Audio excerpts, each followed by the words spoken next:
GeM TV நேயர்களுக்கு அன்பு வணக்கங்களை கூறிக்கொண்டு, வழக்கம் போல் விநாயகப் பெருமானை வணங்கி என்ன செயல் செய்தாலும் விநாயகப் பெருமானை வணங்கித்தானே துவங்க வேண்டும். ஆகவே விநாயகப் பெருமானை வணங்கி இன்றைய நாள் எல்லோருக்கும் சிறப்பாக இருக்க வேண்டும் என்ற பிரார்த்தனைகளோடு இன்றைய 12 ராசிகளுக்கான பலன்கள். இன்று 17/4/2025 சித்திரை மாதம் 4ஆம் தேதி விஸ்வாவசு வருடம் வியாழக்கிழமை. அற்புதமான குரு வாரம், நல்ல நாள். இன்றைய ஆதிக்க கிரகம் குரு பகவான். இன்று நாம் வழிபட வேண்டிய தெய்வம் வியாழக்கிழமை தோறும் தட்சிணாமூர்த்தி பகவானை வழிபட வேண்டும். குருமார்களை எல்லாம் வணங்க வேண்டும். சித்த புருஷர்களை வணங்க வேண்டும். மனதிலே வைத்துக் கொள்ளுங்கள்.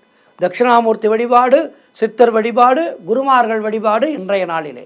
இன்றைய சூரிய உதயம் காலை 5:55 சூரிய அஸ்தமனம் மாலை 6:22 இன்றைய நல்ல நேரம் மதியம் 12 மணி முதல் மதியம் 1 மணி வரை.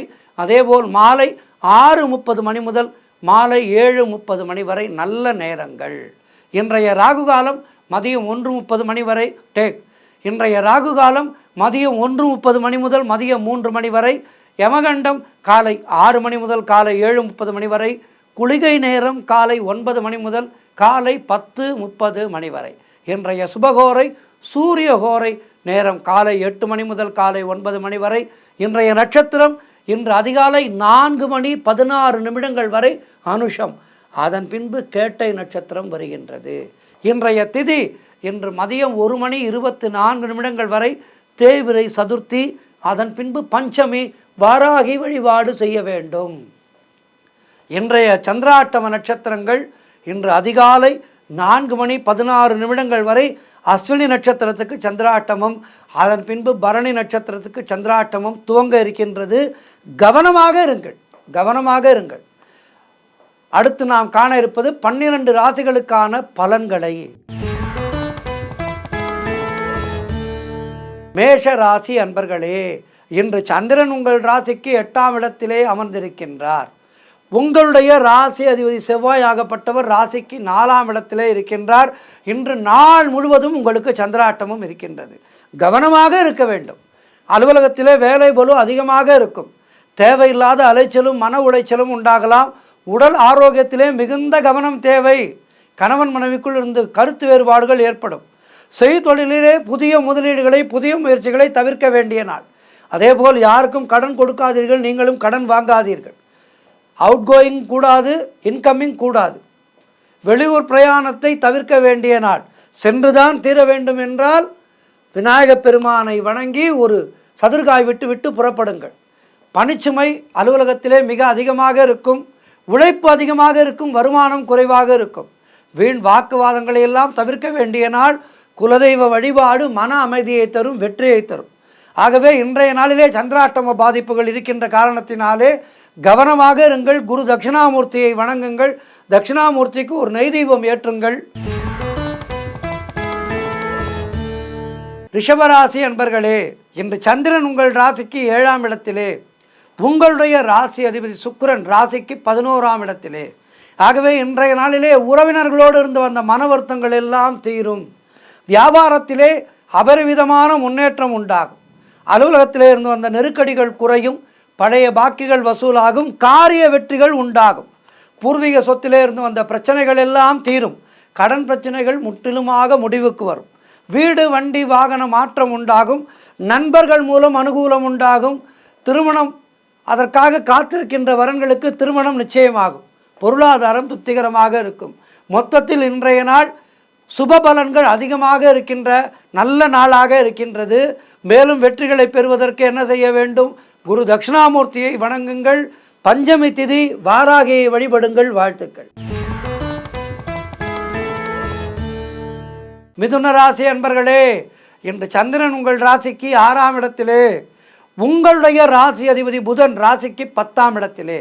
ஆகவே இன்றைய நாளிலே பொருளாதாரம் நெருக்கடியாக இருக்கும். செலவு செய்வதற்கு பணம் இருக்காது, திண்டாடுவீர்கள். மிக கவனமாக இருக்க வேண்டும். உத்தியோக உயர்வு, பணியிட மாற்றம் போன்றவை ஏற்படும். அலுவலகத்திலே மற்றவர்களுடைய பிரச்சனைகளிலே நீங்கள் கருத்து சொல்லாதீர்கள். மௌனத்தை கடைபிடியுங்கள். தொழிலிலே புதிய முதலீடுகளை, புதிய முயற்சிகளை தவிர்க்க வேண்டிய நாள். வெளியூர் பிரயாணங்கள் செல்வதை தவிர்க்க வேண்டும். சென்றுதான் தீர வேண்டும் என்றால் பலமுறை சொல்லியிருக்கின்றேன். விநாயகருக்கு ஒரு அருகம்புல் மாலை சாற்றி நெய் தீபம் ஏற்றிவிட்டு சென்று வாருங்கள். கடன் புதிதாக வாங்காதீர்கள். நீங்களும் கடன் கொடுக்காதீர்கள். மேலதிகாரிகளால் நெருக்கடிகள் உண்டாகும். அனுசரித்து செல்லுங்கள். விட்டு கொடுத்து செல்லுங்கள்.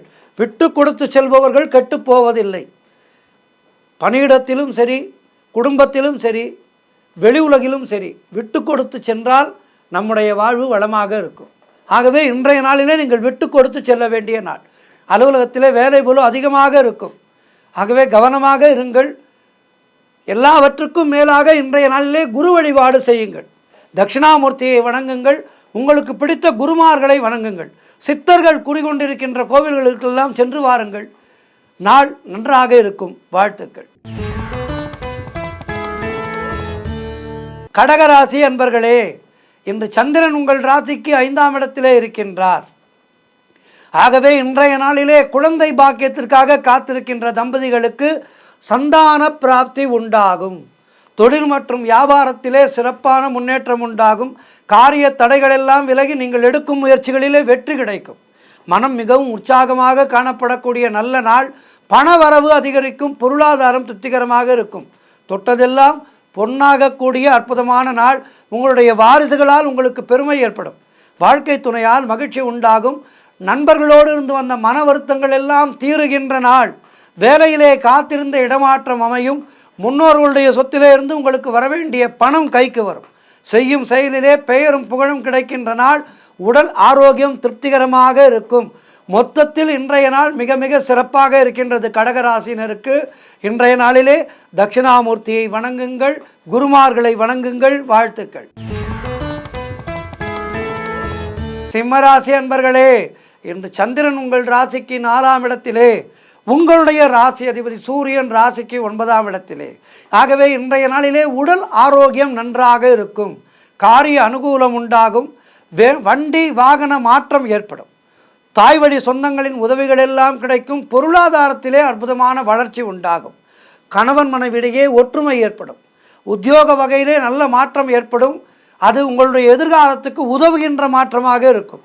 எதிர்பார்த்த பணம் கைக்கு வரும். சுபகாரியங்கள் நடக்க முயற்சிகளை தொடங்கினால் அவை இனிதே முடியும். கடன் பிரச்சனைகள் முற்றிலுமாக தீரும். வீடு கட்டுவதற்கான முயற்சிகளை தொடங்கினால் அது நல்ல பலனை கொடுக்கும். ஆக மனக்குழப்பங்கள் எல்லாம் தீர்ந்து மனதிலே தெளிவு உண்டாகின்ற நாள். செய்தொழில் செய்பவர்களுக்கு தொழிலிலே நல்ல வளர்ச்சி உண்டாகின்ற நாள். மொத்தத்தில் இன்றைய நாள் சிறப்பாக இருக்கின்றது. குரு தட்சிணாமூர்த்தியை வணங்குங்கள். வாராகியை வழிபடுங்கள். வாழ்த்துக்கள். கன்னிராசி அன்பர்களே, இன்று சந்திரன் உங்கள் ராசிக்கு 3ஆம் இடத்திலே, உங்களுடைய ராசி அதிபதி புதன் ராசிக்கு 7ஆம் இடத்திலே இருக்கின்றார். ஆகவே இன்றைய நாளிலே இளைய சகோதரர்கள் மூலம் அனுகூலம் உண்டாகும். நீங்கள் நினைத்தது அனைத்தும் நல்லபடியாக நடக்கக்கூடிய அற்புதமான நாளாக இன்றைய நாள் இருக்கின்றது. பயணங்கள் அதிகமாக மேற்கொள்வீர்கள். பயணங்களின் மூலம் லாபம் ஏற்படும். வியாபாரத்திலே நல்ல லாபம் ஏற்படும். காரிய தடைகளெல்லாம் விலகுகின்ற நாள். கூட்டுத் தொழிலிலே நல்ல லாபம் ஏற்படும். உறவினர்கள் மூலம் நல்ல ஆதாயம் உண்டாகும். உத்தியோக உயர்வு, பதவி உயர்வு, பணியிட மாற்றம் போன்றவை கிடைக்கும். குழந்தைகளால் மகிழ்ச்சி உண்டாகும். உடல் ஆரோக்கியம் சிறப்பாக இருக்கும். அலுவலகத்திலே புதிய பொறுப்புகள் மகிழ்ச்சியை தரும். எதிர்பார்த்த எல்லாமே நல்லபடியாக நடக்கின்ற நாள். ஆகவே இன்றைய நாளிலே குருமார்களை வணங்குங்கள். குரு தட்சிணாமூர்த்தியை வணங்குங்கள். பஞ்சமி திதி வாராகியை வழிபடுங்கள். வாழ்த்துக்கள். துலாம் ராசி அன்பர்களே, இன்று சந்திரன் உங்கள் ராசிக்கு 2ஆம் இடத்திலே, உங்கள் ராசி அதிபதி சுக்கிரன் ராசிக்கு 6ஆம் இடத்திலே. ஆகவே இன்றைய நாளிலே சுபகாரியங்கள் கைகூடும். கடன் பிரச்சனைகள் இருப்பவர்களுக்கு அவை தீர்வதற்கான வழி கிடைக்கும். பதவி உயர்வோடு வேலை மாற்றம் ஒரு சிலருக்கு உண்டாகும். பழைய பாக்கிகள் வசூலாகும். உழைப்புக்கு ஏற்ற ஊதியம் கிடைக்கின்ற நாள். புதிதாக வேலைக்கு முயற்சி செய்பவர்களுக்கு நல்ல வேலை கிடைக்கும். அதன் மூலம் அவர்களுடைய வாழ்க்கை ஒரு நிரந்தர தன்மைக்கு வரும், செட்டில் ஆகும். வியாபாரம் செய்பவர்களுக்கு நல்ல முன்னேற்றம் ஏற்படும். நண்பர்கள் மூலம் அனுகூலம் உண்டாகும். உங்களுடைய குழந்தைகளால் உங்களுக்கு மகிழ்ச்சி உண்டாகும். தொழிலிலே நல்ல லாபம் ஏற்படும். திருமண பேச்சுவார்த்தைகளை துவங்கினால் அவை நல்ல முடிவுக்கு வரும். குடும்ப ஒற்றுமை சந்தோஷத்தை தரும். மொத்தத்தில் இன்றைய நாள் அவரவர்களுடைய வயதுக்கேற்ப நல்லது நடக்கின்ற நல்ல நாள். ஆகவே இன்றைய நாளிலே குருமார்களை வணங்குங்கள், குரு தட்சிணாமூர்த்தியை வணங்குங்கள், வாராகி தாயாரை வழிபடுங்கள். வாழ்த்துக்கள். விருச்சிக ராசி அன்பர்களே, இன்று சந்திரன் உங்கள் ராசியிலேயே இருக்கின்றார். உங்களுடைய ராசி அதிபதி செவ்வாய் ராசிக்கு 9ஆம் இடத்திலே இருக்கின்றார். ஆகவே இன்றைய நாளிலே ஆன்மீக நாட்டம் அதிகரிக்கும். கோவில் கோவிலாக செல்வதற்கு மனம் ஏங்கும். அதன்படி பயணத்தை தொடங்கி கோவில்களுக்கெல்லாம் சென்று வழிபாடு செய்வீர்கள். பூர்வீக சொத்திலே இருந்த பிரச்சனைகள் எல்லாம் ஒரு முடிவுக்கு வரும். மனம் மிகவும் சந்தோஷமாக இருக்கும். நீங்கள் செய்கின்ற செயல்களிலே வெற்றி உண்டாகின்ற நாள். கணவன் மனைவிக்குள் இந்த வந்த பிரச்சனைகள் எல்லாம் தீர்ந்து அந்யோன்யம் ஏற்படும். தொழிலிலே நல்ல முன்னேற்றம் ஏற்படும். குழந்தை பாக்கியத்திற்காக காத்திருக்கின்ற தம்பதிகளுக்கு குழந்தை பாக்கியம் உண்டாகும். வாழ்க்கை துணையால் மகிழ்ச்சி உண்டாகும். புதிய வேலை வாய்ப்புகள் நல்ல ஒரு பலனை தரும். உடல் ஆரோக்கியத்திலே நல்ல முன்னேற்றம் உண்டாகும். மனக்குழப்பங்கள் தீர்ந்து மனதிலே தெளிவு உண்டாகின்ற நாள். பொருளாதாரம் திருப்திகரமாக இருக்கும். மொத்தத்தில் இன்றைய நாள் எல்லாவற்றிலும் ஏற்றமான நாளாக, ஏமாற்றம் இல்லாத நாளாக இருக்கின்றது. மேலும் வெற்றிகளை பெறுவதற்கு இன்றைய நாளிலே குரு வழிபாடு செய்யுங்கள், தட்சிணாமூர்த்தி வழிபாடு செய்யுங்கள், வாராகி தாயாரை வழிபடுங்கள். வாழ்த்துக்கள். தனுசு ராசி அன்பர்களே, இன்று சந்திரன் உங்கள் ராசிக்கு 12ஆம் இடத்திலே, உங்கள் ராசி அதிபதி குருவாகப்பட்டவர் ராசிக்கு 6ஆம் இடத்திலே இருக்கின்றார். ஆகவே இன்றைய நாளிலே திருமணம் போன்ற சுபகாரிய பேச்சுவார்த்தைகள் சற்று தள்ளி போகும். வீடு வண்டி சம்பந்தமான விரய செலவுகள் சிலருக்கு ஏற்படலாம். வீட்டிலே பைப் ரிப்பேர், வண்டி பிரேக் பிடிக்கலை, திடீரென்று வண்டி செல்ஃப் எடுக்கலை, இப்படி வண்டியிலே பிரச்சனை வரும், வீட்டிலே பிரச்சனை வரும். செலவுகள் காத்திருக்கின்றது. கவனமாக இருக்க வேண்டும். வண்டியிலே செல்லும்போது செல்ஃபோன் பேசிக்கொண்டே வண்டி ஓட்டாதீர்கள். மிக கவனம் இன்றைய நாளிலே. அதேபோல் தேவையில்லாத பயத்தை தவிர்த்து கொள்ள வேண்டிய நாள். கூட்டுத் தொழிலிலே மன வருத்தங்கள் உண்டாகலாம். ஆகவே கூட்டாளிகளோடு கவனமாக இருங்கள். குலதெய்வ வழிபாடு மன அமைதியை தரும். அலுவலகத்திலே வீண் வாதங்களை எல்லாம் தவிர்க்க வேண்டிய நாள். முயற்சிகள் காலதாமதமான வெற்றியை தரும். உடல் ஆரோக்கியத்திலே மிகுந்த எச்சரிக்கையாக இருக்க வேண்டும். கணவன் மனைவிக்குள் சண்டை சச்சரவுகள் ஏற்பட்டு விலகும். ஆகவே கவனம் தேவை, கவனம் தேவை, கவனம் தேவை.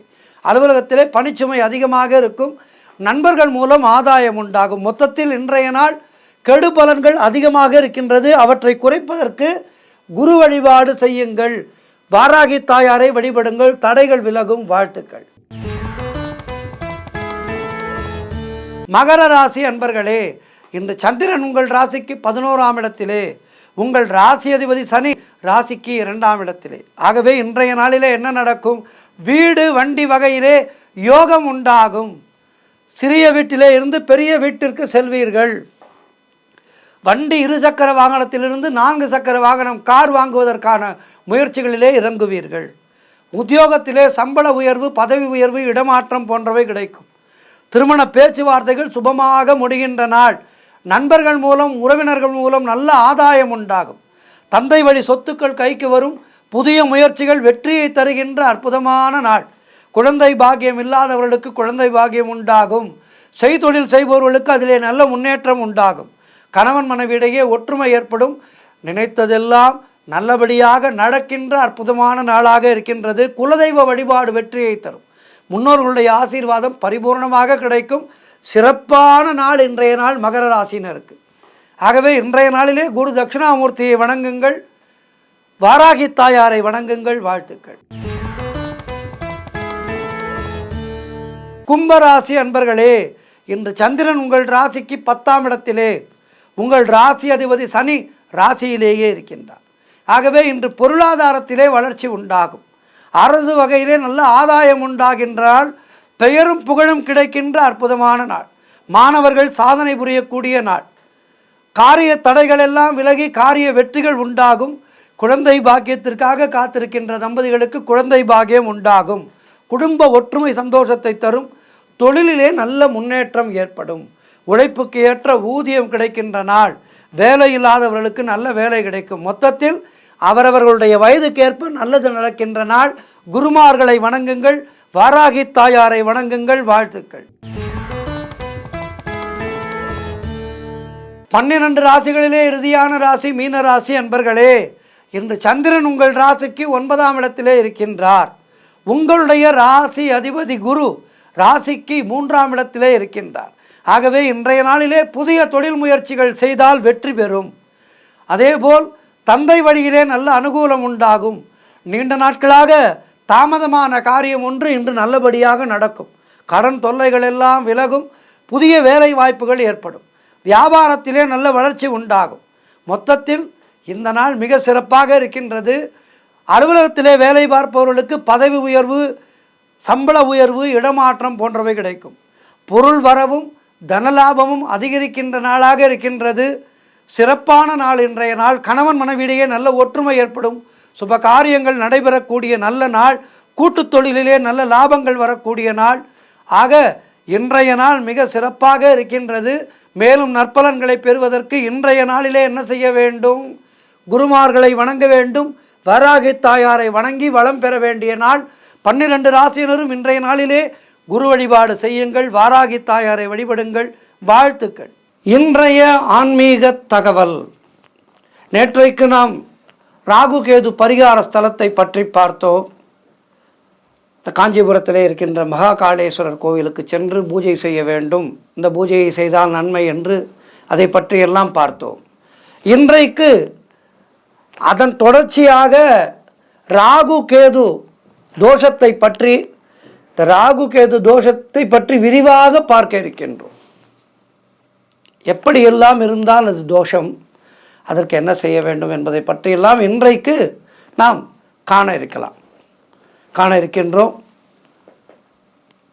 முருகப்பெருமானை பரிபூர்ணமாக வணங்குபவர்களுக்கு ராகு கேது தோஷம் ஒன்றும் செய்யாது. நான் படிக்கின்ற இந்த ஸ்லோகத்தை படியுங்கள். படித்து பூஜை செய்யுங்கள். வேலுக்கு பூஜை செய்யுங்கள். வேலுக்கு நீங்கள் பூஜை செய்ய அந்த வேலின் கூர்மை போல் உங்களுடைய வாழ்க்கையிலேயும் முருகப்பெருமானுடைய அருளினாலே ராகு கேது தோஷங்கள் நிவர்த்தியாகும். சிந்தூரம் போல் சிவந்த வண்ணம் கொண்டவரே, சந்திரன் போன்ற பேரழகு முகத்தவரே, தோள்வளை முக்தாகாரம் முதலான திவ்யமான ஆபரணங்களால் அலங்கரிக்கப்பட்டவரே, ஸ்வர்க்கபோகம் முதலான சுகத்தை அளிப்பவரே, தாமரைப்பூ, அபயஹஸ்தம், சக்திவேல், சேவல் ஆகியவற்றை கரங்களில் தரித்தவரே, சிவந்த வாசனை பொடிகளால் நறுமணம் கவிழ்பவரே, பக்தி செலுத்துவோரின் பயத்தை போக்குபவரே, சுப்பிரமணியரே உனக்கு நமஸ்காரம் என்று சொல்லி முருகப்பெருமானை வணங்கி ராகு காலத்திலே இந்த ஸ்லோகத்தை பாராயணம் செய்தால் ராகு கேது தோஷங்கள் நீங்கும். உங்களுடைய எல்லா செயல்களிலேயும் வெற்றி கிடைக்கும். ராகு கேது தோஷத்திலேயே காலசர்ப்ப தோஷம் என்று இருக்கின்றது. இந்த காலசர்ப்ப தோஷம் ஒவ்வொருடைய ஜாதக நிலைப்படி அவருடைய எதிர்கால எப்படி இருக்கும் என்பதை இந்த காலசர்ப்ப தோஷத்தை ராகு கேது தோஷத்தை வைத்துத்தான் கணக்கிடுவார்கள். ஆகவே அவை எப்படியெல்லாம் இருந்தால் உங்களுக்கு தோஷம் என்பதை பற்றியெல்லாம் இன்றைக்கு நாம் பார்க்கலாம். அவருக்கு இதனால் என்ன பாதிப்புகள் ஏற்படும், எந்த நேரத்திலே இவை ஏற்படும் என்பதையெல்லாம் முன்கூட்டியே தெரிந்து கொண்டு விட்டால் அதிலிருந்து நாம் தப்பிப்பதற்கு, அந்த கெடுபலன்களிலிருந்து நாம் விடுபடுவதற்கு ஒரு மார்க்கம் நமக்கு தெரியும் அல்லவா? அதற்காகத்தான் இன்றைய இந்த பதிவு. எல்லோரும் இதனை குறித்து வைத்து கொள்ளுங்கள். உங்களுடைய ஜாதகத்தை பார்த்தால் நான் சொல்வது உங்களுக்கு புரியும். ஆகவே இதனை குறித்து வைத்து கொள்ளுங்கள். உங்களுடைய எதிர்காலத்துக்கு இது மிகவும் பயனுள்ளதாக இருக்கும். எல்லோருக்குமே கேட்டவுடன் சற்று பயப்படுகின்ற தோஷங்களிலே இந்த நாகசர்ப்ப தோஷம் என்பது. இது குறித்த பல்வேறு வதந்திகள் உலாவிக் கொண்டிருக்கின்றன என்றாலும் இந்த நாகசர்ப்ப தோஷம், கால சர்ப்ப தோஷம் என்றால் என்ன, அது யாருக்கெல்லாம் வரும், வந்தால் என்ன பலன், இவை அடிப்படை தகவல்கள். இதனை இன்றைய ஆன்மீக தகவலிலே நாம் தெரிந்து கொள்ளலாம். கால சர்ப்ப தோஷம் இருந்தால் திருமணத்தடை ஏற்படும் என்பது உண்மையா என்றால் உண்மை. கால சர்ப்ப தோஷம் இருந்தால் திருமணத்தடை ஏற்படும். ராகுவுக்கும் கேதுவுக்கும் இடையிலே கிரகங்கள் இருந்தால் அவை கால சர்ப்ப தோஷம் எனப்படும். இதிலே ராகு என்பது காலனையும் கேது என்பது சர்ப்பத்தையும் குறிக்கின்றது. இந்த இரண்டுக்கும் இடையிலே மற்ற கிரகங்கள் அடங்கி இருக்கும். இப்படி ராகு கேதுவுக்கு இடையிலே 7 கோள்களும் இருக்கக்கூடிய காலத்தை சர்ப்ப காலம் என்று குறிப்பிடுகின்றார்கள். அப்போது பிறக்கின்ற குழந்தைகளுக்கு கால சர்ப்ப தோஷம் ஏற்படும். உங்களுடைய ஜாதகத்திலே எல்லா கிரகங்களும் ராகுவுக்கும் கேதுவுக்கும் இடையிலே இருந்து மற்ற கட்டங்கள் காலியாக இருந்தால் மட்டுமே அவை நாக சர்ப்ப தோஷமாகும். ஏதாவது ஒரு கிரகம் விலகி இருந்தால் கூட அவை நாக சர்ப்ப தோஷம் ஆகாது. இதனை நன்றாக குறித்து வைத்துக் கொள்ளுங்கள், பயம் கொள்ளாதீர்கள் அனாவசியமாக. இவற்றிலே கிரகங்கள் அமையும் தன்மையை பொறுத்துத்தான் கால சர்ப்ப தோஷம் பல வகைகளாக பிரிக்கின்றார்கள். அதற்கு பலன்களும் இருக்கின்றது. அவை என்னென்ன வகைகள், என்னென்ன பலன்கள் என்பதை பார்க்கலாம். முதல் வகை அனந்த கால சர்ப்ப தோஷம். ராகு முதல் வீட்டிலும் கேது 7ஆம் வீட்டிலும் இருப்பர்.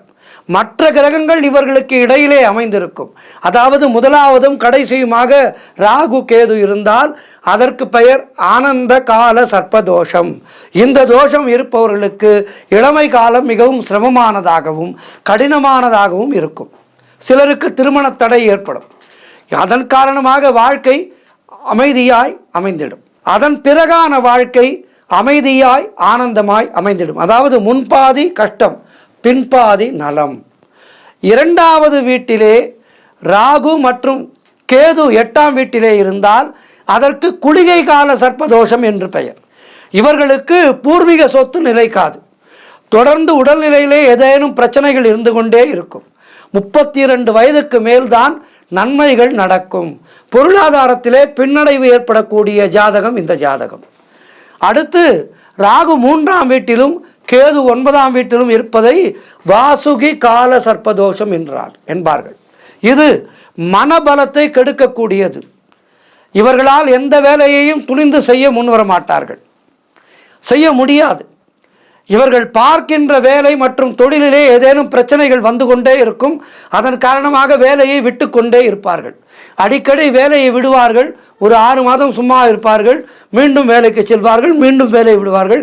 இப்படியே போகும் இவர்களுடைய காலம். அடுத்து சங்கல்ப கால சர்ப்பதோஷம். இதனால் 4ஆம் வீட்டிலே ராகுவும் 10ஆம் வீட்டிலே கேதுவும் இருக்க வேண்டும். இவர்களுக்கு வாசுகி கால சர்ப்பதோஷ தாக்கத்துடன் கூடுதலாக மன அழுத்தமும் ஏற்படும். திருமணத்துக்கு வெளியே ஏற்படுகின்ற உறவு முறையினாலே பல்வேறு சங்கடங்களை சந்திக்க நேரிடும். பெற்றோரின் உடல்நிலையிலே மிகுந்த கவனம் செலுத்த வேண்டிய ஜாதகர்களாக இவர்கள் இருப்பார்கள். இவர்களுக்கு 2 திருமணங்கள் 3 திருமணங்கள் நடந்து அதனால் நிறைய சிரமப்படுவார்கள். அடுத்து 5ஆம் வீட்டிலே ராகு மற்றும் 11ஆம் வீட்டிலே கேது இருப்பவர்களுக்கு பத்ம கால சர்ப்பதோஷம் இருக்கும். இதுதான் சற்று மோசமான தோஷமாக பார்க்கப்படுகின்றது. ஏனென்றால் இது புத்திர தோஷத்தை கொடுக்கக்கூடியது. குழந்தை கிடைப்பதிலே சிக்கல்கள் ஏற்படும். குழந்தை கிடைத்தாலும் அது தங்குவதற்கு நிறைய பிரச்சனைகள் இருக்கும். ஆகவே இந்த தோஷமானது மிகவும் கடினமான தோஷமாக பார்க்கப்படுகின்றது. அதேபோல் இதில் இன்னொரு விஷயம் என்னவென்றால், கணவன் மனைவிக்கிடையே பிரச்சனைகள் ஏற்பட்டு அந்த உறவிலும் விரிசல் வரும். ஏற்கனவே குழந்தையால் பிரச்சனை, கணவன் மனைவிக்கிடையேயும் பிரச்சனை ஏற்பட்டு விரிசல் ஏற்படும். ஆனால் இவர்கள் பொறுமையாக இருந்தார்கள் என்றால் 48 வயதுக்கு மேல் இவர்களுக்கு நல்ல மாற்றங்கள் ஏற்படும். குடும்ப ரீதியாகவும் உலக ரீதியாகவும் நல்ல மாற்றங்கள் ஏற்படும். அடுத்து மகா பத்மகால சர்ப்பதோஷம். இந்த தோஷம் 6ஆம் வீட்டிலே ராகுவும் 12ஆம் வீட்டிலே கேதுவும் இருப்பவர்களுக்கு இந்த தோஷம் ஏற்படும். இது இளமை காலத்தை விட பிற்காலத்திலே தான் சிறந்த பலனை தரும். அதிகார பதவி, புகழ், அந்தஸ்து போன்றவற்றை கிடைக்க செய்ய வைக்கின்ற தோஷம் இந்த தோஷம். புகழின் உச்சியிலே ஏற்றிவிடும்.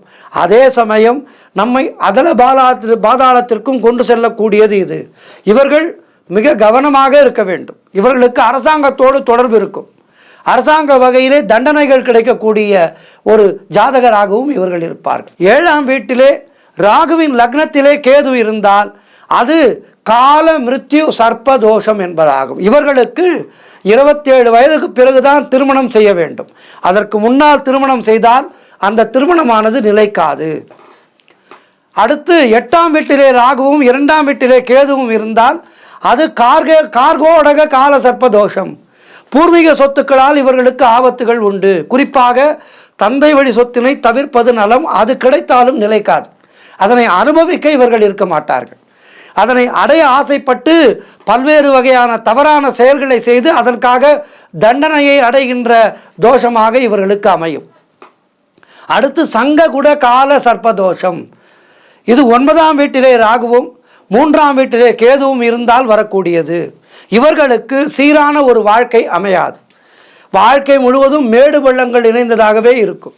கஷ்டப்படுவார்கள், சுகப்படுவார்கள், கஷ்டப்படுவார்கள், சுகப்படுவார்கள், இப்படியே இருக்கும் இவர்களுடைய காலம். தனது இருப்பை தக்க வைத்துக் கொள்ள பெரும் போராட்டத்தை நடத்த வேண்டிய ராசிக்காரர்களாக இவர்கள் இருப்பார்கள். ஆகவே இவர்களும் மிகவும் கவனமாக இருக்க வேண்டும். அடுத்து 10ஆம் வீட்டிலே ராகு மற்றும் 4ஆம் வீட்டிலே கேது என இருந்தால் அதன் பெயர் கடக கால சர்ப்பதோஷம். வேலை செய்யும் இடத்திலே, தொழில் செய்கின்ற இடத்திலே பிரச்சனைகள் உருவாகி கொண்டே இருக்கும். 10ஆம் வீட்டிலே ராகு இருப்பதால் வெளிச்சமில்லாத தொழில் அமையும். ஏதாவது ஒளியை கொண்டு வேலை செய்வது போல புகைப்படம் எடுப்பது, எக்ஸ்ரே எடுப்பது, இப்படி வேலைகள் அமையும். அதோடு இந்த தோஷத்தினால் இன்னொரு கட்டம் என்னவென்றால் அரசாங்கத்துக்கு எதிராக செயல்பட்டு அதனால் தண்டனை பெறக்கூடிய சூழல்கள் உருவாகும். அடுத்து 11ஆம் இடத்திலே ராகு மற்றும் 5ஆம் இடத்திலே கேது இருந்தால் அதன் பெயர் விஸ்தார கால சர்ப்பதோஷம். அடிக்கடி பயணம் மேற்கொள்கின்ற வேலை அமையும். இதனால் உடல் நலனிலே ஏதேனும் சிக்கல்கள் வந்து கொண்டே இருக்கும் இவர்களுக்கு. அடுத்து 12ஆம் இடத்திலே ராகு மற்றும் 6ஆம் இடத்திலே கேது இருக்க இதனை சேஷகால சர்ப்பதோஷம் என்பார்கள். இவர்களுக்கு கல்வி யோகம் நிறைய இருக்கும். கல்வியிலே சிறந்து விளங்குவார்கள். அதே சமயம் இவர்களுக்கு எதிரிகளும் அதிகம் இருப்பார்கள். கால சர்ப்பதோஷம் இருப்பவர்கள் கால பைரவரை வணங்குவதோடு குலதெய்வ வழிபாட்டை மறக்காமல் செய்ய வேண்டும். தோஷத்தினுடைய வீரியம் குறைய பெருமாள் கோவிலிலே உள்ள கருடாழ்வாருக்கு அர்ச்சனை செய்வது நல்லது. ராகு கேதுக்கள் நிற்கும் நட்சத்திரத்தின் அதிதேவதைக்கு அர்ச்சனை செய்து வர வேண்டும். சுவாதி, சதயம், திருவாதிரை நட்சத்திரம் வரும் நாட்களிலே உள்ள பிரதோஷ காலத்திலே சிவனுக்கு வில்வ அர்ச்சனை செய்தால் ராகு கேதுவினுடைய விஷத்தன்மை நீங்கி தோஷத்தினுடைய வீரியம் குறையும்.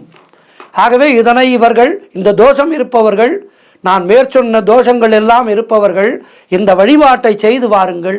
உங்களுக்கு நல்லது நடக்கும். தோஷத்தினுடைய வீரியம் குறையும்.